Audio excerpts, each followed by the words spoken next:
वर जरांगे उभे होते, तिथं स्पीकरचा प्रॉब्लेम झाला. मी त्यावेळेस त्या जरांगेंचा सहकारी नव्हतो, कारण मला हे गुप्त मिटिंगा आणि काहीतरी आतल्या आत शिस्त आहे हे माझ्या लक्षात आलं. मग आम्ही एक आंदोलक म्हणून मी सहभागी होतो, एक आंदोलक माझ्याकडे आंदोलक म्हणून सहभागी झाले, ते सगळे फोटो वगैरे आहेत. आणि त्या वाशीच्या मार्केटमध्ये मी आंदोलकावानी खाली बसलो तिथं, आणि जरांगे पाटील भाषणाला उठले. कुठल्याही परिस्थितीत आरक्षण घेतल्याशिवाय माघारी जायचं नाही. पुढे त्यांनी आज अजून एक सांगितलं, आरक्षण दिलं तरी आझाद मैदानात जायचं आणि नाही दिलं तरी तुम्हाला माहिती आहे आझाद मैदानात जायचं. सगळ्यांनी गुलाब टाळा वाजवला, हे जल्लोष केला. आमचे 7-8, 10, 20, 5-7 हजार लोक आझाद मैदानात जाऊन बसले. आधी चला आपल्या जागा धरून बसू. आणि मग पुन्हा भाषणात ते काय म्हणले, सरकारने आपल्याला इतके वेळ वाट पाहायला नाही पाहिजे, द्यायला पाहिजे लगेच जी आर. तर तिथं ते सरकारच्या वतीनं सेक्रेटरी भांगे आणि अजून 1-2-4 जण सरकारचे होते, त्यांनी लगेच सांगितलं 15 मिनिटात जी आर देतो, ते अध्यादेश देतो. आपण ऐका, 15 मिनिटात देतो म्हणले. लगेच ते म्हणले, बघा हे काय म्हणायला लागलेत, 15 मिनिटात देतो, 15 मिनिटात देतो. ते म्हणायला लागले बरं का, ते म्हणायला लागलेत. हे सगळं नाटक आहे, 1 नंबरचा नाटक्या माणूस आहे. 15 दिवसापूर्वीच ते अध्यादेश नाही, त्याला काही कळतं नाही, त्याला कायदे तिथं काडीची अक्कल नाही, त्याला कायद्याचा म्हणता का ढ कळत नाही त्याला. हे द्यायला लागलेत. 15 मिनिटात कसं शासन निर्णय होईल?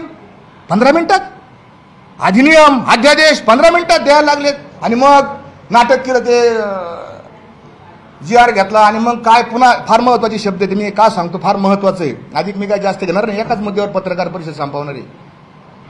आणि मग त्यांनी तो सगळ्या सोयऱ्याचा जी आर हातात घेतला आणि काय म्हणलं, नीट ऐका, माझ्या सगळ्या मराठा बांधवांना आणि सगळ्या महाराष्ट्रातल्या सगळ्या लोकांना विनंती आहे की मराठा समाज तुमचा दुश्मन नाही, आम्ही जात जोडण्याचं काम करतो. विष्णुमय जग वैष्णवांचा धर्म भेदाभेद भ्रमामंगळ.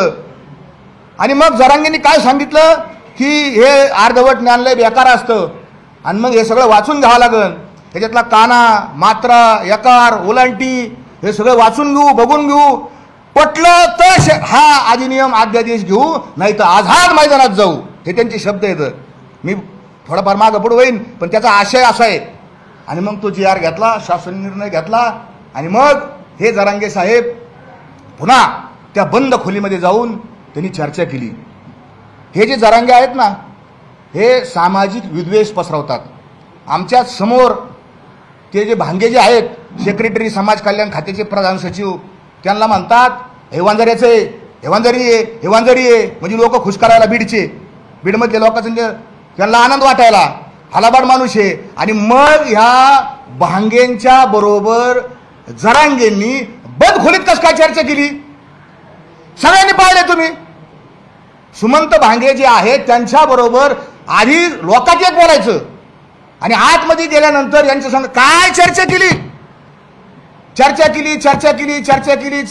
भांगे साहेब बी हुशार येतं, त्यांनी बी चर्चा रेकॉर्ड केलेली असणार. सरकारला माझी विनंती, जर ती आता काय 1-2 महिने रिटायर होणार तर मागा त्यांना ती रेकॉर्डिंग काय चर्चा केलेली आहे, कारण प्रत्येक मिनिट्स तयार करताना त्यांना रेकॉर्डिंग लागतात. हुशार आहेत ते अधिकारी, उगतच नाही एवढ्या मोठ्या पदावर जाऊन बसले. आणि मग पहाटे 3 वाजता यांचं काय झालं.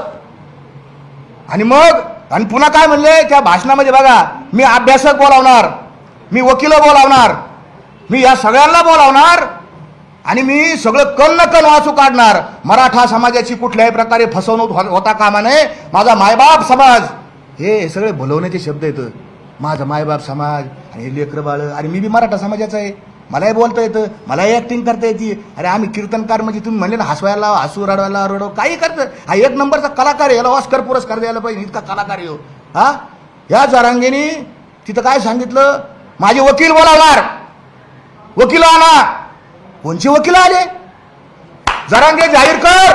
त्या वाशीच्या बंद खोलीमध्ये कोणचे वकील होते, कोणचे अभ्यासक होते, काय तुम्ही चर्चा केली, काय कायद्याचा खल पाडला, काय किस पाडला. करू शकत नाही महाराज. आणि ते झाल्यानंतर 3 वाजता मंत्री केसरकर आणि ते दुसरे एक मंत्री कोणते तरी ते लोढा, त्यांच्या हाताने 3 वाजता याची मीटिंग का वाजतात बघा. 3 वाजता 2 वाजता तवर आता कॅमेऱ्यावाल्याला बी काहीतरी झोपा बिपा असतात ना, तवर तरी बी थांबले होते काही काही लोक. 3 वाजता यांनी मिटिंग घेतली आणि सांगितलं आता आपलं आंदोलन संपलं. तरी बी डबल गेम. तरी बी मी विचार करीन आझाद मैदानात जायचं का नाही. त्याच्या आतली तुम्हाला गेम सांगतो. मला समाजाला सत्य सांगायचे. हा काय नेमका काय ब्लॅकमेल करत होता. अध्यादेश मान्य झाला अध्यादेशाला. अध्यादेशाने काना मात्र वाचला आणि अध्यादेशामध्ये 16 फेब्रुवारीची तारीख आहे. हा अध्यादेश 16 आपण वाचा. मराठा समाजाला माझे हात जोडून पाया पडून कळकळीची विनंती आहे. 16 तारखेचा त्याच्यात लिहिलेलं आहे. हा अध्यादेश 16 तारीख 16 फेब्रुवारी त्या दिवशी किंवा त्यानंतर अंमलात येईल असं लिहिलेलं आहे. क्लिअर कट लिहिलेलं आहे. आणि मग यांनी दुसरी अंधारातून एक मागणी लावली, मी माग जातो. आता अध्यादेश घेतला, विजय झाला, फटाकडे वाजले, लोकांना आनंद झाला, आरक्षण मिळालं. पण आता गुलाल घ्यायला आझाद मैदानावर जायचा हळूच मानला होता. आणि हे कशासाठी? सरकारवर दबाव. काय याला साध्य करायचं होतं? याला एकच गोष्ट साध्य करायला होती की मुख्यमंत्री एकनाथ शिंदे यांनी इथं यावा आणि मला गलासभर पाणी पाजावा. याच्यासाठी त्याचा सगळा अट्टहास चालू होता. यासाठी केला होता अट्टहास. जरांगे, हे सगळे पुरावे माझ्याकडे येतं, सगळे पुरावे माझे. तुझी ही जी चाललेली सगळी खटपट आहे, तुझी ही चालली ही फक्त श्रेयवादा करताय, स्वतःला मोठं म्हणून घेण्याकरताय. असंख्य पुरावे देऊ शकतो. आरक्षण कोण मागतो? तुम्ही सगळे समजदार माणसं. आरक्षण कोण मागतं? गरीब लोक आरक्षण मागत आहेत. हा, जेसीबीतून फुलं मागणारे लोक कुठून आले? जेसीबीचे फुलं. अरे एवढा हार, काय 50-50 मीटरचे हार कोण देतं पैसे? समाजाच्या. आम्हाला कळत नाही का? एक कार्यक्रम घ्यायचा तर सप्ताह करायचा, तर आमचे नाकी 9 येतात सप्ताह करायला. आमचा जरांगेवर हा आक्षेप आहे. तुम्ही तुमचं पारदर्शकपणाचा नियम मोडला. तुम्ही पारदर्शकपणा करणार होते. तुम्ही नेहमी मानता मी समाजाला विचारल्याशिवाय काही करीत नाही. समाज माझा मायबाप आहे. हा, मी कायद्याचा अभ्यासक आहे, मी वाचतो, मी पाहतो, तपासून घेतो असं म्हणतो. मग माझा दुसरा सवाल त्यांना असा आहे की तुम्ही 10 तारखेला, आता 10 फेब्रुवारी जे उपोषणाला बसले, आता जे उपोषण चालू आहे, हे उपोषण करण्याकरता तुम्ही समाजाची मिटिंग घेतली का? आज जशी पुढचं ध्येय धोरण ठरवण्यासाठी समाज गोळा केलाय. आला नाही समाज, थोडे लोक आलेत. कुटीत समाज अंतरावलीला कुटीत समाज आला होता अंतरावलीमध्ये त्या 14 तारखेच्या सभेला. लोक यायला 10 वाजताचा फोटो आहे माझ्याकडे असे बी व्हिडिओ येते याचे. तुम्हाला काय लाज आहे का नाही? 50 लोक गोळा करताय ना, तुम्हाला कसं काय उपोषण करू मी? हे जरांगेचे व्हिडिओ ऑडिओ रेकॉर्डिंग, व्हिडिओ नाही ऑडिओ रेकॉर्डिंग त्याचे आहेत. जरांगे, माझा दुसरा प्रश्न आहे, मी बोलणारच नाही त्याला. जरांगे पाटील म्हणणार नाही, मला मारून टाका. त्याला मारायचं ना. अरे काही त्याला मारलेलं याच्या आधी खरं बोलले म्हणून काय मला मारलं का? पण मी खरंच बोलणार. जरांगेला जरांग्या हे मी नाही म्हणत. ज्याचं घर उद्ध्वस्त केलं, वामन वाळेकर, परशुराम खुने, रवी पाटील आणि अजून एक जण आहे, या 4 जणांचं घर बर्बादीने केलं. त्याच्या या दोघांच्या वडिलांचे व्हिडिओ येतात. जरांगे भयकितो, जरांगे फशितो. हे व्हिडिओ समाज माध्यमावर उपलब्ध आहेत. एका शेतकरी रडतोय, तो जरांगेवानी खोटा रडत नाही. तो वामन, तुम्ही नीट पहा व्हिडिओ. त्या वामनराव वाळेकरांच्या डोळ्यात जे अश्रू आलेले आहेत ते दुःखाचे अश्रू येतं आणि याचे अश्रू मगरीचे अश्रू येतं, नक्राश्रू त्याला म्हणतात आमच्याकडं. आणि या जरांग्यांनी मराठ्यांची घरं उद्ध्वस्त केली. दुसरा आक्षेप माझा. अनेक आक्षेप घेण्यासारखे येतं, कितीतरी याला अक्कल नाही तर हा नाटकं तरी करतो. अजून एक सांगतो तुम्हाला, आपण सगळे चॅनेलवाले येतं, आपल्याला TRP लागती. याला हा लय हुशार आहे. त्याच्यात आपल्याकडं अटेन्शन कसं होईल, लक्ष कसं विधून घेता येईल, याला पक्क माहिती आहे. त्याला एका हिंदी चॅनेलच्या एका पत्रकाराने प्रश्न विचारला मुंबईला जायच्या आधी, जरांगे पाटील आप मुंबई को कौन से रस्ते से जा रहे? त्याचं काय उत्तर? हम डांबरी से जा रहे. अरे तुला एवढी तरी अक्कल आहे का रे? हाँ, तुला काय विचारले पत्रकारांनी? तुम कौन से रस्ते से जाने वाले हो? हे तो डांबरी से. अरे रस्ते म्हणजे तुम बीड से, नगर से, पुणा से, कैसे जा रहे हो? एक तर हा जो व्हिडिओ परत काढा आणि वाचा, ऐका. हा म्हणतो, पत्रकार विचारतात कोणत्या रस्त्याने जाणार, हा म्हणतो डांबरीहून जाणार. हे उत्तर आहे. एक तर याला अक्कल नाही नाही तर हा लोकांना फसितो. याचे दोनच उत्तर आहेत. तिसरं उत्तर नाही. हा प्रचंड शातीर माणूस आहे, कितीतरी शातीर. याला माहिती आहे टीआरपी कशी मिळेल. शिव्या दिल्या का? त्या दिवशी आम्ही गेलो, छत्रपती शिवाजी महाराजांचा पुतळा पाठीमागे लावलेला आहे. महिलांच्या बद्दल कसं बोलावं, हां अशीच असती सुंदर आमची आई. शिवाजी महाराज ही संस्कृती ना, त्यांनी शिकवलं ना. मागं पुतळा आहे ना शिवाजी महाराज तुझ्या. काय म्हणतात, शत्रूच्या स्त्रीला सुद्धा आईचा दर्जा शिवाजी महाराज ही शिकवण आहे. आणि ते मधुकर आर्दड कमिशनर समोर बसलेले आहेत. हा लोळतोय आमच्या ग्रामीण भाषेत लोळतोय. अहो तुमच्या घरी पाहुणे आल्यावर तुम्ही आजारी जरी असलं असं उठून तर बसता ना. इतकी तरी माणुसकी असते ना आपल्यात. खरं बोला. हा लोळतोय तिथं असा. आणि ते कमिशनर बिचारे बसले तिथं. आणि ते कमिशनर ते म्हणले काय, आणि काय सुरू केलं, तुझ्या आईचा मी बोलणार नाही पुढं. टिंब टिंब टिंब टिंब. का रे जरांगे, ही संस्कृती आहे का? तुझ्या आईबापांनी तुला हे शिकवलं का? ते जे आर्दड नावाचे जे अधिकारी आहेत ते बी मराठा समाजाचे आहेत ना. हां शेतकऱ्याच्या घरातले आहेत ना. तिने काहीतरी अभ्यास केला असेल, तिने काहीतरी पुस्तकं वाचली असतील. हां ते कष्टातून अधिकारी झाले आणि त्यांना तू शिव्या घालतो. त्याच्याबरोबर माझे जे सहकारी आहेत डॉक्टर संतोष यादव नगरचे, यांनी मराठवाड्यावर ज्या नोंदी मिळाल्यात ना आता 30-40 हजार, या डॉक्टर संतोष यादवांचे अनंत उपकार येतं. गावगाव फिरून ह्या माणसाने एसटीने हिंडला, मोटरसायकलीवर हिंडला. बीडमध्ये, लातूरमध्ये, उदगीरमध्ये, नांदेडमध्ये, त्या सगळ्या संभाजीनगरमध्ये, वैजापूरमध्ये हा माणूस मोटरसायकलीने हिंडला. आणि हा याला काय म्हणतो, तुम्ही सरकारच्या भाकरी खातात, आम्हाला भाकरी मिळत नाही. हां आणि नीट घाला. आता ते मला बोलताच आहे ना. अहो आपल्याला बोलता येईल घ्यायची भाषा. मला सांगा ना, मलाही बंद नाही, तुमचं लाईव्ह चालू आहे, मला असं कळलंय. हां तुमची आई असं पुढे बोलला, हा याला पटतं का, याला शोभतं का? जाम. अरे तू सरकारला शिवाय दे, मी बोलणार नाही. ते शिंदेचं, पवारांचं, ते फडणवीसचं मला काय घेणं नाही त्यांचं. मी त्यांच्या कालही विरोधात होतो, आजही त्यांच्या विरोधात आहे आणि उद्याही त्यांच्या विरोधात राहणार जर ते चुकले तर. आणि त्याच्या आधीचे जे काँग्रेसचे तर त्यांच्या बी मी विरोधात होतो पहिल्यापासून. आपल्याला हे पटतच नाही. हे राजकारण लोक आपल्याला पटत नाही, म्हणून हे राजकारण सोडणं या पारमार्थाला लागलोय. खूप बोललाय तो. म्हणजे हे कल्पनाशक्तीच्या बाहेर आहे कोणताही माणूस. मी विनंती करतो, मला अनेकांचे फोन आले, महाराज आणि तुम्ही काय आले तिथे गेलते, आणि तुम्ही काय आले गेलते तिथं. अरे यांनी बोलावलं मला, माझ्याकडे रेकॉर्डिंग घेता. यांनी बोलावलं, यांनी मला माफी मागितली, याच्या कोर कमिटीने माफी मागितली. चुकलं महाराज तुम्ही या. आणि मी गेलेलो नाही, मला आत्मसन्मान आहे, मला सुद्धा मान सन्मान आहे, मी कशाला जाऊ त्याच्या स्टेजवर जर अपमान केला तर. आणि त्यांनी बोलवलं महाराज. आणि ह्या सगळ्या गोष्टी, अनेक गोष्टी सांगण्यासारख्या आता.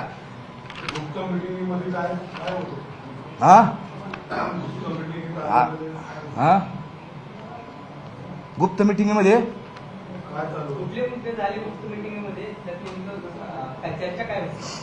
आता हे तुम्ही विचारायला पाहिजे त्याला. होतो ना. अशा किती गुप्त मिटिंग झाल्या, कुठे झाल्या? पहिली गुप्त मिटिंग कन्हैया हॉटेलमध्ये झाली 23 डिसेंबरला. बीडला. ते बीड संभाजीनगर रस्त्यावर कन्हैया हॉटेल म्हणून आहे, तिथं पहिली गुप्त मिटिंग झाली. ती म्हणजे इंटरनेटवर आहे. दुसरी गुप्त मिटिंग त्यांची म्हणजे मला माहिती असलेली बरं का. दुसरी गुप्त मिटिंग झाली रांजणगावला एका बंगल्यामध्ये, MIDC मध्ये, जिथं ते मुक्कामाला होते. त्याचा टायमिंग सांगतो, पहाटे 4 ते सकाळी 6 वाजेपर्यंत. तिसरी गुप्त मिटिंग यांची पुण्याचा जो रस्ता आहे जिथून ती आमचा मोर्चा चालला होता सगळा, त्याच्यामध्ये एक ते पुण्याचं पाषाण रोड आहे, ते औंधचा परिसर आहे, राजभवन आहे. तिथून ते दोघं साहेब मोठे उच्च अधिकारी होते, ते दोघं माझ्या देखत त्यांच्या गाडीत बसले. मला म्हणले तुम्ही बसा. मी म्हणलं मी नाही बसत, मी नाही मोकळा. म्हणलं हे शितोडे शेण घ्यायला मला नाही मोकळा. आणि ते गेले. त्याच्यानंतरची मिटिंग लोणावळ्याला झाली, तुम्हाला सगळ्यांना माहिती होती. लोणावळ्याला आपण आक्षेप घेतलेले तर. आणि त्याच्यानंतरची बंद मिटिंग वाशीला झालेली आहे. बोला तुम्हीच विचारायला. मी आता जमलं सांगू याचं.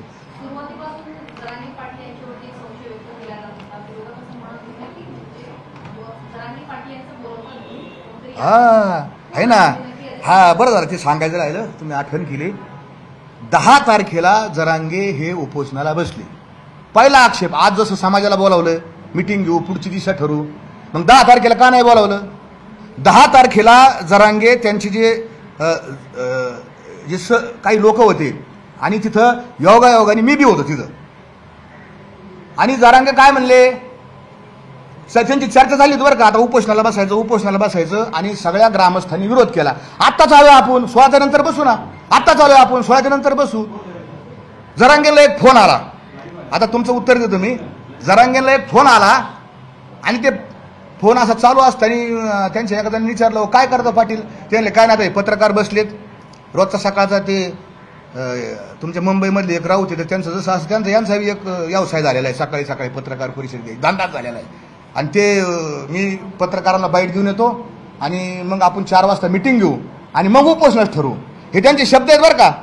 10 तारखेचे त्या पवित्र मंचकावरती जाऊन बसली. त्यांचा तो मंचक फार पवित्र आहे तो असा, तिथे येणारे सगळे असे हुजरे गुलाम असते तिथे असे सगळे त्या पवित्र मंचकावर गेले आणि प्रेस सुरू केली त्यांनी.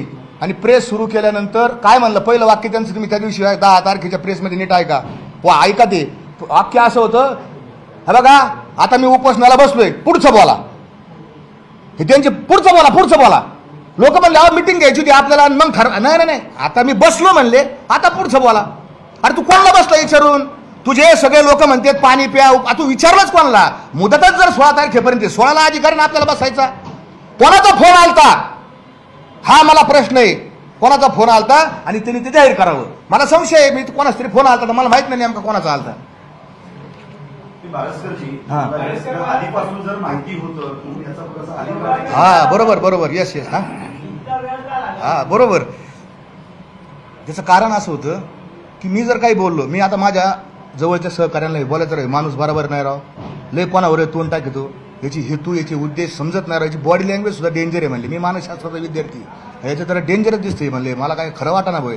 पण लोक काय म्हणायचे, कशाला बोलाता महाराज, एवढ्या वर्षांनी समाज एकत्र झालाय आणि आपण जर काही बोललो तर काय होईल, समाजामध्ये विरोधकांना हत्यार मिळेल, विरोधकांना काही ना काही मिळेल आणि हे सगळं तुमच्यावर येईल की तुम्ही समाज फोडा. म्हणून आम्ही गप गप गप गप. पण जेव्हा ह्यो म्हणला तुकाराम महाराजांना संतन फंत, म्हणलं जरांगे तू संपला. चल तुकाराम महाराजसाठी मी मरायला उद्याच्या इतिहासामध्ये लिहिलं जाईल. मला जरी गोळ्या घातल्या तर लिहिलं जाईल. तुकाराम महाराजांचे जर कुणी एकेरी शब्द बोललं, त्यांचा अपमान केला, तर ह्यो बारसकर महाराज नावाचा एक सामान्य कीर्तनकार यांनी आपला प्राण दिला. याच्यात मला आनंद आहे, याच्यात मला समाधान आहे.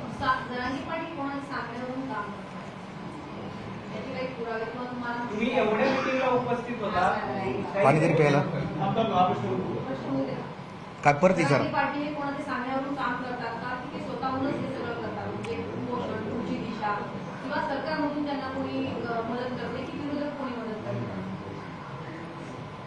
जरांगे 2 गोष्टी फार हुशार, शातीर, त्याला शब्द आहे शातीर.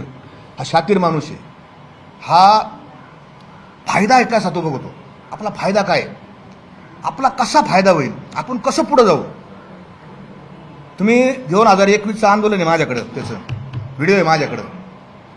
उद्धव ठाकरेंना एवढ्या शिव्या दिलेल्या त्या साष्टी पिंपळगावच्या आंदोलनामध्ये, त्यांनी भयानक शिव्या दिलेल्या आहेत. म्हणजे ज्या ज्या वेळेस त्याला कोणी काही सांगन किंवा कोणी काही त्याला काय असं, आता पडद्याच्या मागे मी आरोप घेऊ शकत नाही, कारण आम्ही खरे बोलणार आहे. मी पाहिलं नाही माझ्या डोळ्याने त्याला कोणी काही दिलं का नाही, त्याच्यामुळे मी त्याच्यावर बोलू शकत नाही. परंतु हा सारखा बदलतो, माझा 100% संशय आहे.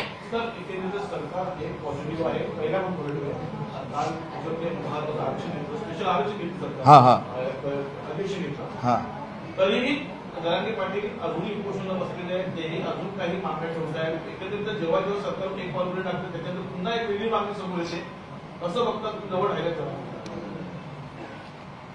आता जरांगेंची जी मागणी, सगळ्यात महत्वाची मागणी तुम्ही ऐकलं असेल की 1 नंबरची मागणी आहे की हे जे अधिसूचना आहे ती खरी, ती जरांगेला माहितीच नाही, आद्यदेशच म्हणते. आद्यदेशाच्या आम्हाला आद्यदेश कळत नाही, याला अधिसूचना कळत नाही, अधिनियम कळत नाही, शासन निर्णय कळत नाही, परिपत्र काही कळत नाही. याला हे फरक आहे याच्यात. आद्यदेश काय असतो, अधिनियम काय असतो. हा अधिनियम आहे 2012च्या अधिनियमामध्ये ही केलेली तरतूद आहे, ही केलेली वाढ आहे. 2012च्या हा अधिनियम याच्यामध्ये असं दिलंय की आपलं सरकार कोणचं आहे, लोकशाही सरकार आहे आपलं. कोणत्याही सरकारला जर कायदा करायचा असेल, अधिनियम करायचा असेल, 2001च्या कायद्यामध्ये कलम 8 मध्ये तरतूद केलेली आहे की सरकार वेळोवेळी त्यांना योग्य वाटेल असे नियम बनवू शकेल, जेणेकरून लोकांना जातीचे प्रमाणपत्र देणे सुलभ होईल, असं कायद्यात तरतूद आहे. आणि मग त्याच्या अनुषंगाने 2012ला पहिला 1 सप्टेंबर 2012ला पहिला अधिनियम अस्तित्वात आला आणि त्याच्यानुसार कोण जातीचं प्रमाणपत्र देईन, कोण काय करीन ही आली. 2017मध्ये त्याच्यात अमेंडमेंट आली. 2018ला एक अमेंडमेंट आली, कारण आमच्या कुणबीच्या ज्या नोंदी आता काही काही गावामध्ये फक्त कुणबी कू लिहिलेलं असायचं. मग अधिकारी आम्ही घेऊन जायचो, साहेब हे कुणबी म्हणजे कुणबीचे. तर अधिकारी आमचा असला तर मग बरं चालायचं. अधिकारी थोडा घेणारा ना असं बरं चालायचं. पण अधिकारी जर दुसऱ्या विचार धारेचा असला मग अधिकारी लगेच देतच नसायचा, तकलीफ द्यायचा अधिकारी. खरं आहे बरं काही, वास्तव आहे.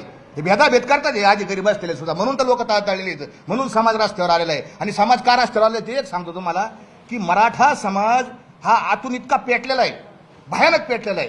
त्या का पेटला त्याचे कारण वेगळे, त्याचे कारण आर्थिक येतं, त्याचे कारण आत्मसन्मानाचे कारण येतं, त्याचे कारण मराठा समाजाला वेळोवेळी धग बसलेली आहे. हिंदू मुसलमानाचे भांडणं झाले, दंगली झाल्या, त्या हिंदू मुसलमानाच्या दंगली झाल्या म्हणायला झाल्या, पण त्या खऱ्या दंगली झाल्या मराठा मुसलमानाच्याच झाल्या. तुम्ही पाहिला असेल मधल्या काळामध्ये ब्राह्मण, पूर्वीच्या काळात ब्राह्मण ब्राह्मणेतर वाद होता. ते म्हणालं होतं ब्राह्मणेतर, पण त्याच्यामध्ये मराठ्यालाच तकलीफ झाली. ती काय तकलीफ झाली नंतर सांगा नाही खाली. त्याच्यानंतर कोणता वाद आला? दलित सवर्ण वाद आला. दलित सवर्ण वादामध्ये तकलीफ ही फक्त मराठ्यालाच झाली. आणि त्याच्यानंतर आता हा वाद मराठा आणि ओबीसी, हे जरांग्याला एवढी अक्कलच नाही की समाजाचं काय नुकसान झालं टप्प्याटप्प्याने. या सगळ्या प्रोसेसमध्ये मराठा समाजाचं भयानक नुकसान झालंय. मराठा समाज आयसोलेट झालेला आहे, बाजूला पडला गेलेला आहे. सर माझा प्रश्न वेगळा होता. माझा प्रश्न असा होता की जेव्हा सरकार तुमची स्टेप उचलते जरांगे पाटीलचा अजून एक पुढे एक वेगळं हे मागणी येते पुढे काय मागणी आहे अजून पोषण करण्याचा काळ झालं त्याच्यानंतर पुन्हा अजून पुढे सुरू आहे. कसं बघताय तुम्ही सहकार्य होते त्यांचे? नाही मराठा आरक्षणाचा प्रश्न होता, त्याची मागणी होती, पण नंतर त्यांनी शिक्षणावरती तो प्रश्न आणला. शिक्षण सुद्धा फ्री दिलं तेव्हा अशा प्रकारची मागण्या त्यांच्या बदलत गेला. यामागे कसा हात एका करता कोण नाही शिक्षणाचं मी मागण्या बदलत जातात आणि मागण्या वाढत जात आहे. शिक्षणाचं तुम्हाला सांगतो. शिक्षणाचं काय झालं, मी जरांगे पाटलाला सांगितलं, आमच्या दोघांची चर्चा झाली. आम्ही आंदोलक आहे, ते आंदोलक येतं. मी काय सरकारचा अधिकारी नाही. मी म्हणलं जरांगे पाटील एवढा मोठा समाज गोळा झाला तर आपल्याला समाजाकडून काही ना काही अजून वाढीव घेता येईल, जे सरकारला देता येणं शक्य आहे. मग सरकार काय देऊ शकतं, तर सरकार मराठा समाजाला पैसे म्हणजे निधीच्या याच्यामध्ये देऊ शकतं. तर आपण एक मागणी करू म्हणलं की शिक्षणामध्ये आपल्याला काय मिळवता येईल का काही याच्यात, आणि त्यांचाही त्याच्यामध्ये रोल आहे. मी काय म्हणत नाही ते काय माझं श्रेय एकट्याचं, त्यांची ती भूमिका होती. आणि हे कोणाचा हात नाही, तर ते चर्चेतूनच शिक्षणाचं पुढं आलेलं. आता हे भेटत नाही आपल्याला, सरसकट भेटत नाही. म्हणून म्हणलं आता घ्या बा शिक्षण, तर शिक्षण, कारण पोरांचा प्रश्न शिक्षणाचा आहे. असं कोणाचा काय हात वगैरे काय नाही त्याच्यामध्ये शिक्षणाच्या बाबतीत. माझं काय राहिलं का? पहिला मुद्दा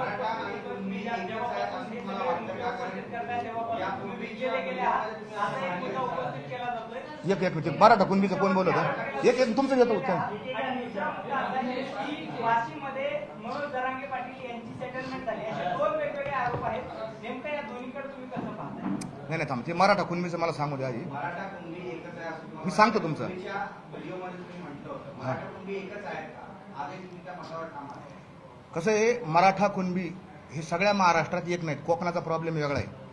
कोकणामध्ये जे लोक आहेत त्याच्यामध्ये दळवे असतील, सुर्वे असतील, सावंत असतील, ही तुम्हाला प्रातिनिधिक नावं सांगितली.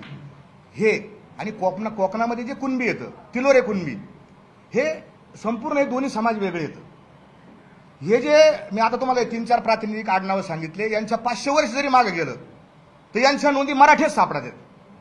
किती पाठीमागं जा, त्यांचे ताम्रपत्र येतं, पत्र येतं, त्यांच्याकडे सनदा येतात, त्यांच्याकडे मराठीत सापडतं. आणि तिथले जे कुणबी येतं ते वेगळे येतं. त्यांच्या आणि यांचे रोटी व्यवहार होतं. रोटी व्यवहार सगळीकडे होतात आता, कारण आपण कोणत्या हॉटेलमध्ये जेवायला गेलं तर किचन कोणत्या जातीचा किचनमध्ये कुक कोणत्या जातीचा विचारित नाही. रोटी व्यवहार सगळीकडे चालू झालेला आहे. पण बीटी व्यवहार हा कोकणातल्या तिलोरे कुणबी आणि कोकणातले मराठे जे आहेत त्यांचा होत नाही. कोकणातल्या मराठ्यांनी मोठ्या मनाने जरांगे पाटलांना पाठिंबा दिला. खऱ्या अर्थाने त्यांचं मी कौतुक करेन की हे विसंगत असताना, आणि तिथल्या कुणबींनी तिलोरे जे कुणबी येतं तिथल्या कुणबींनी सरसकट मराठा आणि कुणबी एकच आहे याला विरोध केला. गावगाव ते कुणबी समाजाची मुलं मोटरसायकल रॅली घेऊन त्यांनी विरोधात प्रचार केला ओबीसीच्या बाजूनी आणि मराठा समाज शांत राहिला. त्याच्यामुळं कोकण जर वगळला तर इतर सगळा महाराज म्हणजे पुणे इकडचा घाटावरचा सगळा भाग याच्यात आमच्या सगळ्यांच्या ज्यांच्या नोंदी मराठा आहेत आणि ज्यांच्या नोंदी कुणबी आहेत त्यांच्या एकमेकात सोयरिकी होतात. ते कळत नाही का आम्ही सोयरी करायला दाखले घेऊन जात नाही. ते इकडचे एक येतं तिकडचे वेगळे येतं. आणि अजून एक सांगतो की त्या कोकणातल्या आता मी काय नवीन आहे मॅडम तुम्ही हसता माझ्याकडे माझी पहिलीच वेळ पत्रकार परिषद घ्यायची नंतर मी घेईन चांगली खाऊन पत्रकार परिषद. ते कोकणातल्या मराठा लोकांची मागणी होती काय होती की आम्हाला स्वतंत्र मराठा आरक्षण मिळावं. खरोखर होती काय ते नारायण राणेंची मागणी नव्हती खरोखर मागणी त्यांची. मी अनेक लोकांशी बोललो फिरलेलो तिथं. तर मग त्यांची मागणी होती आमचं दैवत महान दैवत ते दैवत काय म्हणलं बघ त्यांची मागणी असेल तर मराठा त्यांना घेऊ द्या. मग काल मराठा आरक्षण त्यांना मिळालं. ते किती टिकन काय टिकन हे मला माहित नाही उद्या काय कारण त्याच्या विरोधात ते चष्म्यावाला साहेब जाणारच कोर्टात. तो मोठ्या मोठ्याने बोलत होतो तो आमचा विरोधक आहे. बाटल्या फोडल्या त्याचे चष्मे लावले ते जातो तिकडं. तर त्या मराठ्यांना आरक्षण मिळालं. मग आनंद उत्सव करावा का नाही. त्यांना कुणबी घ्यायचं नाही कोकणातल्या मराठ्यांना त्यांना मराठा आरक्षण मिळालं बरोबर. मग आनंद करायला पाहिजे का. याच्या मांडवात सुताक पडलं होतं की माझ्याकडं तलाठी सुद्धा नाही आला काही पत्र घेऊन मला याची आतली माहिती मागणी मला याचे माझ्याकडे रेकॉर्डिंगच येतं मला खबर घाबरतो याचे कारण आहेत ना.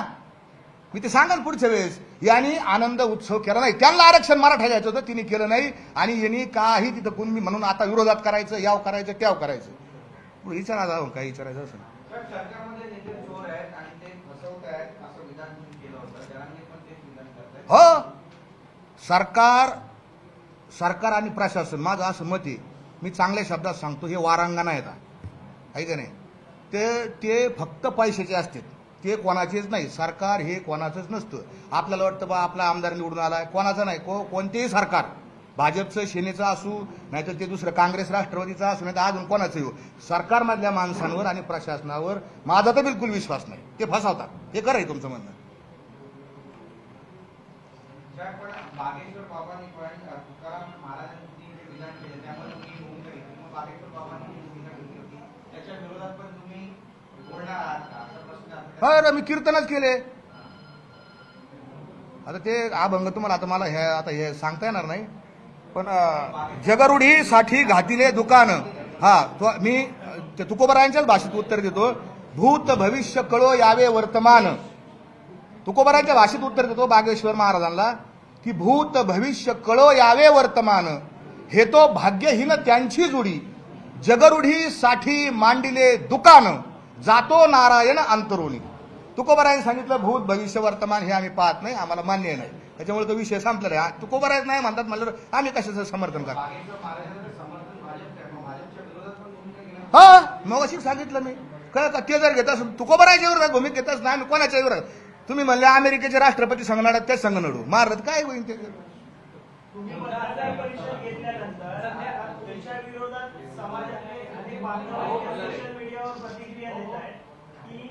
पारस्कर आहे ते सरकारला मॅनेज झालेले एवढे दिवस गेलेले असे कमेंट यायला लागले. बोलतो ना यांचं याच्यावर तुमचं तेच म्हणणं ना. तुम्ही सरकारला विकलेले आहात का बर का. हे भाजपचं जे सरकार आहे माझ्याकडं असंख्य व्हिडिओ आहेत की मी भाजपच्या सरकारच्या विरोधात केलेला आहे.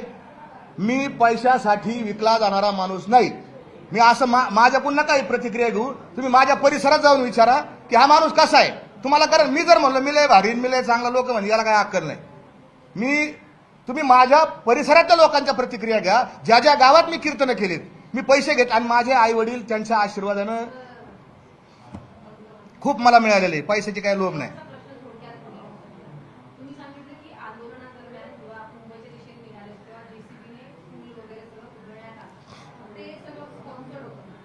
हे हो हा संशोधनाचा विषय आहे ना. मराठा समाज गरीब आहे का नाही म्हणूनच आरक्षण मागतो. आता साधा प्रश्न आहे किती सिंपल वे आहे. आणि मग कुठून आले हे पैसे? याचं संशोधन व्हायला पाहिजे. ईडी लावा सरकारने, माझी विनंती याला. ईडी पाठवा या जरांगेच्या सगळ्या फोन काय अमकं धमकं हे कुठून पैसे आले याला. आणि काही ठिकाणी आमच्या मराठा बांधवांनी सुद्धा केलेलं आहे, असं मी काही म्हणत नाही 100% बा कोणीतरी पैसे दिले असं नाही. स्वतःही काही मायमावल्यांनी बिचारे भोळ्या समाजाने सुद्धा त्याच्या पद्धतीने छोटे हार आणले असेल, तुम्ही काय केले असेल. हा, आता माझं एक शेवटचं आव्हान आहे, तेवढं सांगा, नाही तर ते उलटच मेसेज जायचं काहीतरी. तर माझं असं नम्र आव्हान आहे माझ्या मराठा समाजाला, माझ्या मराठा बांधवांना, की बाबूराव वाळेकर जे आहेत ते जरांगेंचे 20 वर्षाचे सहकारी आहेत. जरांगेंच्या घरी जाऊन जरांगेंच्या वडिलांना खोटं बोलून जरांगेंच्या परशुराम वाळेकरांना त्यांनी सांगितलं की नारायणगडावर भगवा झेंडा लावायचा आहे, तुमचा बाबूराव मला द्या. बाबूरावला घेतलं, खोटं बोलले आणि हे जरांगे पाटील नगरच्या कोर्टात आले. कोर्टात जाऊन त्यांनी पोलिसांसमक्ष, न्यायालयासमक्ष, कॅमेऱ्यासमक्ष त्या कोपर्डीच्या बलात्कारित आरोपींवर हल्ला केला कोयत्याने. परिणाम काय झाला? त्यांना 5 वर्षाची शिक्षा झाली आणि त्या पोरांचं ते पोरं 2 वर्ष शिक्षा भोगली यारवाड्यात. त्यांनी ते पॅरेलवर बाहेर आले जाता आणि पुन्हा त्यांच्यावर 307चा गुन्हा दाखल झालाय आता. म्हणजे ह्या माणसाच्या संगतीचा परिणाम काय? तर गुन्हे आणि गुन्हे. हा पुरावा आहे बरं का, मी पुराव्याशिवाय बोलत नाही. जरांगे माझा दुश्मन नाही. मराठा समाजाला आरक्षण मिळावं, मराठा समाजाचं चांगलं व्हावं ही आत्यंतिक मनोमन माझी भावना आहे. माझा विपर्यास मी आता ते विरोधक बोलणारच, त्याला काही इलाज नाही. माझ्या मराठा समाजाला माझी विनंती आहे, आंदोलन करा. आंदोलन करण्याचा सर्वांना अधिकार आहे. आपण लोकशाहीत आहोत. सगळं कुणी आंदोलन करा. आंदोलनाचा माझं हे महत्वाचं आहे, माझं होऊ द्या भाऊ. आंदोलनाला पाठिंबा देण्याचाही सगळ्यांचा अधिकार आहे. आंदोलनाला पाठिंबा देण्याचा आपण पाठिंबा द्या, पण कुठल्याही प्रकारची जाळपोळ करू नका, कुठल्याही प्रकारची दगडफेक करू नका, रस्ता रोको करू नका. माझ्या अंगावर 5-6 गुन्हे आहेत या सगळ्याचे आणि गुन्हे सरकार दिलं आणि गुन्हे मागे जाते असं होत नाही. न्यायालय ही स्वतंत्र यंत्रणा आपल्या देशात आहे, त्याला विचारल्याशिवाय गुन्हे मागे घेता येत नाही. म्हणून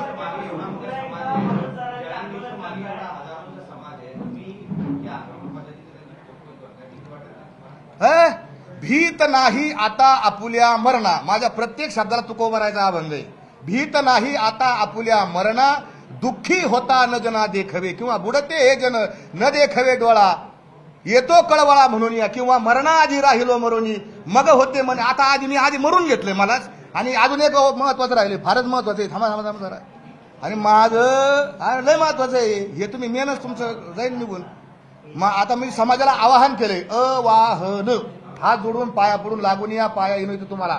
मराठा समाजाला माझं आव्हान आहे, ऐकायचं तर ऐकण्यात नका ऐकू, पण माझं सांगणं काम आहे. आणि जरांगे पाटलाला माझं आव्हान आहे, आव्हान.